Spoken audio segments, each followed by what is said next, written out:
If you're looking to create, grow, and sustain your wealth, download and subscribe to the Pain Points of Wealth podcast at BeBullish.com with Bob, Ryan, and Chris Payne. It's your podcast for market insights, money tips, and real talk on the economy. Download and subscribe at BeBullish.com. Listen, all you New Yorkers. Excuse me, taxi. Okay, we're looking around. This is the 77 WABC minicast. Here he is, my friend Stephen A. Smith. Steve, good morning, buddy. How are you? What's going on, man? How you doing? How's everything? Everything's great. Where are you this morning? What part of the country? Florida. Oh, son of a gun. Another one. So you didn't have to bear the brunt. I'm here in New York City. We got 2 feet of snow. I got out right in time. Good for you. So when Bill O'Reilly says dopey, you don't even get upset, do you? Oh, no, please. This guy's playing around, all of that stuff. Bottom line, it's a job, covering sports and, people that are outside of sports do that, all the time and stuff like that. People get so sensitive with stuff like that. Bill is, undercover funny a lot of times. Yeah. I took no offense to it whatsoever. All I said is that for, dopey, April will mark 14 consecutive years we've been number one in the mornings. I'm good with that. Yeah, if that's dopey, I'm good with it. Yeah, damn right. And your paycheck isn't dopey either, by the way, Steve. But Bill's a very, very funny guy. He's on this show every Thursday. But again, talking about running for president. Now, you and I had a discussion last week. You said, I'm not doing it. I'm not giving up the money. And Bill said what I said. Well, you don't have to win. You don't got to run all the way through. So are you once again maybe considering doing this? Because, look, it's been a terrible week for the Democrats. AOC, I'm sorry. She came off like a moron in Munich. No other word, right? It was terrible. It was horrible. Right, and Gavin Newsom in Atlanta on Sunday pretty much saying that black people are not smart enough to pass tests. So 2 of the big dogs in that party came off looking very bad the last week, Stephen A. Well, there's no doubt about that. Like I told you before, I'm not a politician. I have no desire to run for office. I was asked to leave the door open because you never know what God has planned. So that's what I did. And that's what I'll continue to do. I do believe that I could win. I really, really do. I don't believe that I would lose, particularly to the Democrats. You talk about the Republicans, you talk about somebody whose qualifications are through the roof, and a guy like Marco Rubio, that's a different animal, and I understand that. But on the Democratic side, who's your candidate? Who you got? Because the fact of the matter is, I'm talking about people with a national profile. I'm not talking about people capable of doing the job. I'm a fan of Wes Moore, the governor of Maryland. I'm a fan of Josh Shapiro, governor of Pennsylvania. I understand that. I interviewed Andy Beshear out of Kentucky, who seemed to be a bit impressive or whatever. But these are not national voices. These are individuals that are very, very capable, care about this country, look at things a little bit differently than folks on the right. I have respect for them and a lot of these folks in terms of governors, because obviously you run a state that's a very, very difficult job, and I don't pretend that I'm remotely qualified. What I've tried to tell people on many, many occasions is that the reason why I mentioned it to begin with was because of the state of the Democratic Party. Yes, I'm a moderate that leans left. I'm fiscally conservative, so that's different. But on social issues, I definitely lean left. And what I have done is I just said, where's the common sense? My God, what happened to the Democratic Party? They are devoid of leadership on a national level. Who is their person? Who is their voice? They don't have one. And so do I believe that I could win a Democratic nomination? You're damn right. Because I believe that if I went on stage with these folks, you have a record. I don't.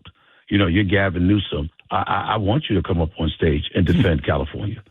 Be my guest. I'm all ears. You're AOC and, a whole bunch of these other representatives. What you got for the nation? Because when I'm talking about, as I said on many, many occasions, I had a governor who will remain nameless, who said this to me. He said, the real work is done by the states. What you're doing as president is, other than being a statesman, you're an overseer, and essentially you're a bullhorn to bring attention to the issues that need to have attention brought to it. And as a result, you're just reminding America, here's where our focus needs to lie. And that could I do something like that? You're damn right. And maybe this sounds crazy, but let's just say hypothetically for a second, if I was the president of the United States, I would explore and see if I could do this. every cabinet position, or at least the ones that mattered most, I would want a Democrat and a Republican. I'd want to hire 2 people for every position.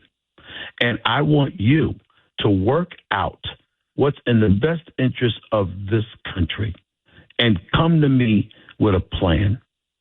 You have to do that. And based off of that, then I present it to the American people. I'm sick and tired of people walking around acting like you get to get everything you want. No one gets that. That is not what this country is based on. You go to different parts of the country. I travel all over the country all year long. You know, I'm on the road anywhere from 150 to 200 days a year. Yep. Okay? And different places, depending on where you go, people and their quality of life, it's defined differently. Some people, obviously, the economy is incredibly important. Immigration is important.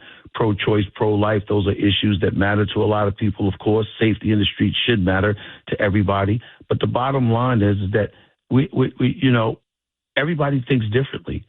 We have to get back to understanding the importance of compromise and not believing that that is a weak word. What you're doing is saying, okay, what's most important?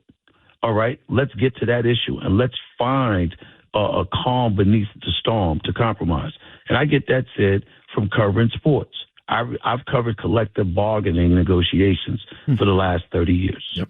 And I'll never forget when I had Commissioner Stern talk to me one day, God rest his soul, former NBA commissioner, former commissioner for the National Basketball Association.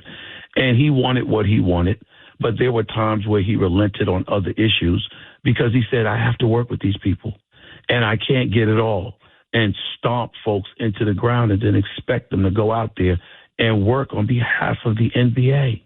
No one gets to get everything they want. We used to understand stuff like that, and we need to get back to understanding that if we're going to have a country. Great analogy. I love the David Stern reference. What do you do, Steve? I'm not patronizing you, but it's pie in the sky. I mean, how can you ever get Republicans and Democrats to compromise when you can't even get a bunch of Democrats to show up at the People's House tonight for the president's speech? Well, let me say this. First of all, whoever doesn't show up, you should be ashamed of yourself. The fact is you're a representative, whether you're a representative, a senator, whomever. You know, you're a politician. You're on Capitol Hill. You're supposed to be there. You be there. That's number one. Let's get that out the way first. And by the way, if you're there, and Steve, would you agree, if you're there, don't walk in with a paddle calling the president a crook or corrupt or a stupid T-shirt. Just walk in and try to be professional.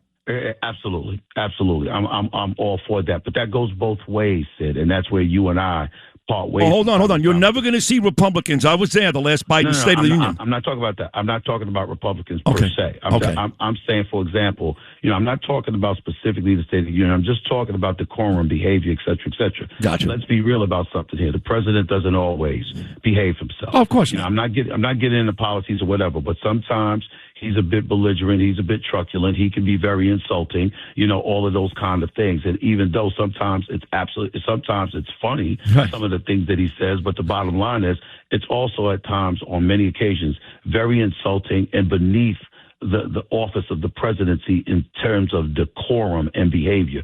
He could go a long way towards behaving himself because guess what? He tends to get in the way of the Republicans. There's a lot of Republicans that wouldn't act the way that he acts. There's a lot of Republicans that don't co-sign how he behaves and how he goes about doing what he does. And so when you have Democrats to say, look at the way that he acts, they do have a point. The thing is, two wrongs don't make a right. And the fact is, there's got to be an adult in the room at some point. That's why I'm more of a fan of Marco Rubio than J.D. Vance. I think J.D. Vance is a bit Trumpish and tries to emulate Donald Trump, whereas Marco Rubio, to me, seems to be the adult in the room all the time. He's the Secretary of State. He's the National Security Advisor. He's arguably the second most influential person in America with the things that he's done, the connections that he has, the time that he spent in the Senate, and now in the positions that he's in. He's smart as a whip. He knows what he's talking about, and he appears to be an adult in the room. So, okay, that's fine. Somebody on the Democratic side, you can't be Gavin Newsom and committed to emulating or imitating Trump and making sure that that's your way to the presidency. At some point in time, you're going to have to defend yourself. You're AOC. Listen, if you're going to go across the ocean, okay? And as a Democrat, and you want to talk about issues that are pertinent, to our nation from a foreign relations perspective or anything like that, you got to know what you're talking about. And obviously, that was a very, very bad moment for her. I mean, listen, in the end, you may not have to know everything, but you need to know what you're over there for, and you make sure you study and you do your homework before you go over there. You got to anticipate these questions. At the very least, it was a clear lack of preparation on her part. You look at Senator Hawley and how he went at this doctor that wouldn't ask. I mean, there's a video out there all over social media. He put it out weeks ago. Oh, my Lord, it was epic. He asked her 11 times in 2 minutes, can a man get pregnant? Right. You're supposed to be here. You're a scientist. Can a man get pregnant? Right. And the woman would not answer the question. I know. And she came. It was just embarrassing. And these are the kind of things that's associated with the Democratic Party. You're Gavin Newsom, and you're sitting there talking about how, you know what, you're all for, a kid, in terms of having, you're transgender and you're transitioning and doing so without parental consent. Look, man, you're a grown man. I'm a grown man.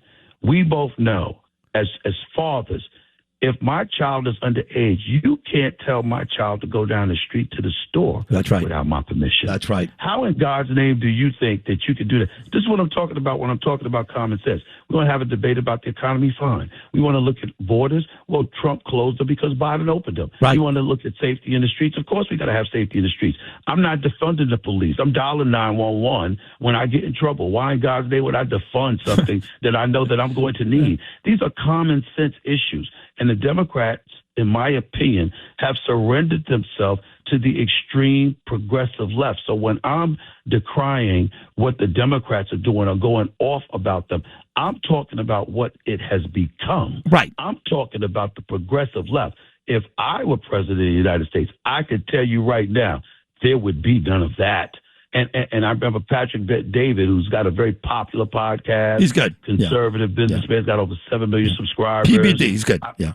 I was just with him for dinner last night. Okay. And he and I were talking, and he called me the most conservative Democrat he's ever met. That's good. And I said to him, we could go with that because if you're calling me that because I'm against what the extreme left brings to the table, you damn right. See, but the problem is that would never happen on my watch. Right. That would never happen. Rural Americans deserve access to the best our nation has to offer, especially when it comes to health care. Across every state and every community, America's rural hospitals are the first line of defense, protecting our families, neighbors, and loved ones. No matter where you live, hospital care doesn't clock out. They're there 24 hours a day, 7 days a week, 365 days a year. Each year, America's over 5,000 hospitals care for millions of patients, providing 24/7 emergency care, delivering babies, cancer treatments, and other life-saving care that patients rely on. Behind every one of those patients are doctors, nurses, and caregivers working tirelessly to keep people healthy and safe. Hospitals are our community's lifelines. They employ our neighbors and keep our families' health. But now, some in Congress are threatening access to care. Tell Congress, protect patient care to keep America strong. Don't cut rural health care.